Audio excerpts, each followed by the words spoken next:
माता की वंदे वंदे भारतीय जनता पार्टीचा भारतीय जनता पार्टीचा इकबाल काजी तुम आगे बढ़ो सतीश पाटिल तुम आगे बढ़ो ताई नवरेश आगे तुम आगे बढ़ो ताई पाटिल तुम भगत तुम आगे बढ़ो भारतीय जनता पार्टीचा एकच वादा एकच वादा त्याचा शुभारंभ केलेला आहे. कशा प्रकारे जनतेचा प्रतिसाद मिळत आहे? जनतेचा भरपूर प्रतिसाद आहे की आमचे जे प्रशांत दादा आमचे परेश ठाकूर साहेब, रामशेठ ठाकूर साहेब, महेश बालदी साहेब या पनवेल शहरासाठी भरपूर कामं केल्यात. हजारो कोटीचे रोड केलेत. आज सर्वात मोठा एअरपोर्ट आला आहे. लोकांना जॉब डेव्हलप केले आणि हे जॉब म्हणजे लय मोठी गोष्ट आहे. आज एवढा मोठा एअरपोर्ट आला आणि लाखो लोकांना इथं जॉब भेटणार आहे. ती एक म्हणजे लोकांचे फायदेच होणार आहे. बाकी आता रिडेव्हलपमेंटमध्ये पण जाणार आहे. जिथं स्लम एरिया आहे तिथं माझी दादानी पहिलीच गोष्ट आहे, मला जेव्हा त्यांनी बोलवलं पहिल्यांदा आणि मला जेव्हा त्यांनी बोलले की तुम्हाला हे करा, तर मी पहिल्यांदा त्यांना एक सांगितलं, जेवढा स्लम एरिया आहे त्या स्लम एरियामध्ये भारतनगर आहे, खाजा नगरी आहे, जेवढे झोपडपट्टी एरिया साईनगर आहे त्यांना सर्वात पहिले फ्रीमध्ये आणि एकदम म्हणजे कमीत प्राईज आणि कमी प्राईजमध्ये त्यांना पहिले तुम्ही जे आता प्रधानमंत्री आवास योजनेमध्ये जे बिल्डिंग डेव्हलप होतात त्यांना फ्रीमध्ये द्या. हा माझा पहिले मला तिकीट देण्याच्या आधी मी त्यांना सांगितलंय. तर माझा आणि बाकी जेवढे पण शाळा आहे हे आहे त्यांना चांगले पॅकेज द्या. त्यांचे जे गरीब गरजू मुलं असतील त्यांना फ्रीमध्ये शिक्षण द्या. तसा तर मी करत असतो. कोणी धर्माचा आणतो, कुठले मजहबचा आणतो. आमच्या इथं मस्जिद मंदिर आम्ही कधी बघितलं आज परत. सर्व धर्म दान धर्म पण करतो. हे नाही बघत हा कुठल्या जातीचा आहे. फक्त एकच बघतो माणूस आहे त्यात आमचा माणूस आहे तेवढंच आम्ही बघतो.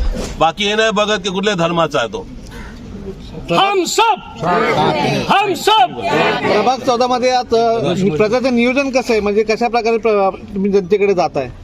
आम्ही जनतेकडे आमचे परिचय पत्रक घेऊन जातोय. ते पण आमचे जो मोदी साहेब आहे, आमचे रामशेठ ठाकूर साहेब, प्रशांत दादा साहेब आहे, महेश शेठ बालदी साहेब आहे, परेश शेठ दादा ठाकूर आहे, अविनाश कोहली आहे. ये जे पनवेलमध्ये जे आज विकास झाला आहे हे भारतीय जनता पार्टीमुळे झाला आहे. आणि ले लोकांना आम्हाला समजायचं आहे की जी पार्टी ज्या सेंटरला गव्हर्नमेंट आहे, स्टेटला आहे आणि इथं पण आली तर जे आज जे डेव्हलपमेंट झालं त्यापेक्षा 100 पटीने होईल.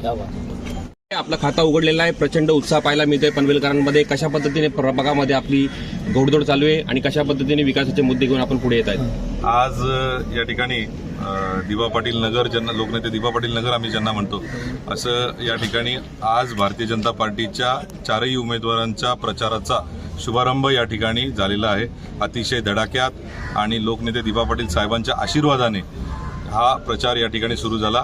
4ही सुशिक्षित उमेदवार यांना उत्साहाने कार्यकर्ते आत्मसात करतायत आणि त्यांच्याबद्दल प्रचार करायसाठी तयार आहेत.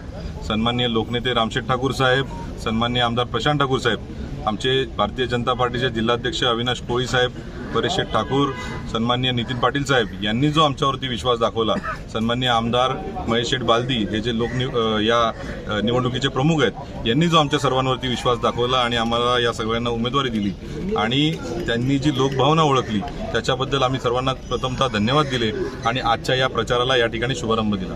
आमच्या या सर्व कार्यकर्त्यांमध्ये, पदाधिकाऱ्यांमध्ये तुम्ही बघाल तर अतिशय चांगला उत्साह आहे आणि जेव्हा आम्ही लोकांच्या घरोघरी जाऊन त्यांना भेटतोय ते अतिशय उत्सुकतेने आमचं स्वागत करतायत आणि त्यांना अपेक्षा देखील आमच्याकडनं आहेत, आशा देखील आमच्याकडनं आहेत आणि शाश्वती देखील आमच्याकडनंच आहे की तुम्हीच निवडून येणार आहात. अशा प्रकारच्या भावना, लोकभावना आम्हाला या ठिकाणी पाहायला मिळत आहेत. आपण बघतोय की महानगरपालिकेमध्ये सगळ्या एकूण 78 नगरसेवकांपैकी 65 नगरसेवक हे पहिलेपासून भारतीय जनता पार्टीचे होते आणि जेव्हा एक चांगलं वातावरण आमदार प्रशांत ठाकूर यांच्या नेतृत्वाखाली या ठिकाणी तयार झालं तेव्हा आपण बघतोय की 6 पेक्षा जास्त उमेदवार हे भारतीय जनता पार्टीचे बिनविरोध निवडून आले देखील आणि हा विश्वास जो आहे हा त्या लीडर्सवरती आहे, त्या नेत्यांवरती आहे, आमच्या नेत्यांवरती आहे. लोकांची भावना सर्वत्र आपण बघताय तर मला असं वाटतंय की 78-0 अशी परिस्थिती पनवेल महानगरपालिकेत राहील आणि ते केल्याशिवाय कोणी आम्ही या ठिकाणी कार्यकर्ते थांबणार नाही. प्रभागातील कोणते महत्त्वाचे मुद्दे घेऊन या निवडणुकीत उतरला आहात? आमचा हा जो प्रभाग आहे हा अतिशय मोठा आहे. तुम्ही बघितलं तर मिरची गल्लीच्या इथून कोळेश्वर मंदिराच्या जे शाळा आहे तिथपासून जो सुरू होतो तो अगदी हा ठाणा नाका रोड या बाजूनी खाडीपर्यंत हा परिसर पसरलेला आहे. मग त्याच्यामध्ये धाकटा कांदा गाव आहे, मोठा कांदा गाव आहे, पलीकडे खांदेश्वर स्टेशनपर्यंत ज्या सोसायटी आहेत त्या आमच्यामध्ये आहेत आणि खांदा कॉलनीमधील देखील अनेक सोसायट्या या आमच्या प्रभागामध्ये येतात. अतिशय वेगवेगळ्या प्रकारचा हा प्रभाग पसरलेला आहे. म्हणून उमेदवारी देताना 4 उमेदवार जेव्हा ठरवले तेव्हा मोहल्ल्यामधून एक उमेदवार सन्माननीय इक्बाल काझी साहेब आहेत, त्याच्यानंतर साईनगर ठाणा नाका रोड या बावन बंगला या परिसरातील उमेदवार म्हणून मला माझ्या पत्नीला या ठिकाणी उमेदवारी दिलेली आहे. धाकटा कांदा गावातून माजी नगरसेविका सन्मान्य सारिका भगत यांना त्या ठिकाणी नेतृत्व करण्याची संधी या ठिकाणी पक्षाने दिली. त्यानंतर मोठा कांदा, खांदा कॉलनी, कामोटे या ठिकाणचे जर का नेतृत्व कोणी बघितलं तर मग ते सतीश दत्ता पाटील यांच्यावरती जबाबदारी सोपवलेली आहे. अतिशय चांगलं पॅनल या ठिकाणी दिलं. प्रभागातील समस्या जर पाहिल्यात तर काही ठिकाणी गावा ठिकाणी जर का काही परिस्थिती जर असेल रस्त्यांची वगैरे जे राहिलेत ते कामं देखील या ठिकाणी पुढे आहेत. एकूण महानगरपालिकेचं काम करत असताना काय लोकांची अपेक्षा असते की आमच्या ज्या गरजा आहेत आरोग्याच्या संदर्भातल्या, पाण्याच्या संदर्भातल्या, इतर रस्त्यांच्या संदर्भातल्या त्या आम्ही सुधाराव्यात आणि त्यासाठी तुम्ही कोणीतरी पुढाकार घ्यावा. याच्यासाठी आम्हाला लोकप्रतिनिधी जर निवडून देत असतील या आम्ही पुढे चालवणार आहोत. सगळे उमेदवार सक्षम आहेत. त्यासाठी मोठे काही प्रोजेक्ट याच्यामध्ये राहिलेत. आपण बघतोय तर महानगरपालिकेची बिल्डिंग आपल्याच या प्रभागात आहे. सगळे रस्ते कॉन्क्रीट होत चाललेत. गावातले सगळे ड्रेनेज सिस्टीम आहे, स्मार्ट विलेज सारखी जी योजना आहे ती धाकट्या कांदात चालू झाली आहे, मोठ्या कांदात चालू झालेली आहे. कांदा कॉलनीमधील देखील रस्ते चांगले होत आहेत. आता कधी कधी या ठिकाणी पाणी साचायचं याच्या संदर्भात देखील आम्ही प्रयत्न करून ते कमी जास्तीत जास्त किती कमी साचेल याच्याबद्दल प्रयत्न केले. आपण बघतोय तर या वॉर्डाला लागूनच एअरपोर्ट समोर आहे. एअरपोर्टच्या ठिकाणी जी रिटेनिंग वॉल त्या ठिकाणी टाकली तो भराव झाल्यानंतर तर काही पाणी आपल्याकडे येत होतं, परंतु आम्ही स्वतः नगरसेवक मी स्वतः या ठिकाणी प्रयत्न करून फॉलोअप केला आणि या साईडने देखील रिटेनिंग वॉल अतिशय 200-250 कोटी रुपये त्याला खर्च येणार आहे यासाठी आम्ही प्रयत्न केले. मग त्यासाठी ती जी प्रक्रिया आहे ती एन्व्हायरमेंटल त्याच्यामध्ये आहे, परमिशनच्या याच्यामध्ये आहे आणि लवकरात लवकर ते येऊन आता या ठिकाणच्या हे जे समस्या आहेत या लवकरात लवकर सुटतील. काही दिवसां पहिले लाईट या ठिकाणी चालल्या होत्या, जायच्या वारंवार, झाडांचे पानं त्या ठिकाणी पडायचे.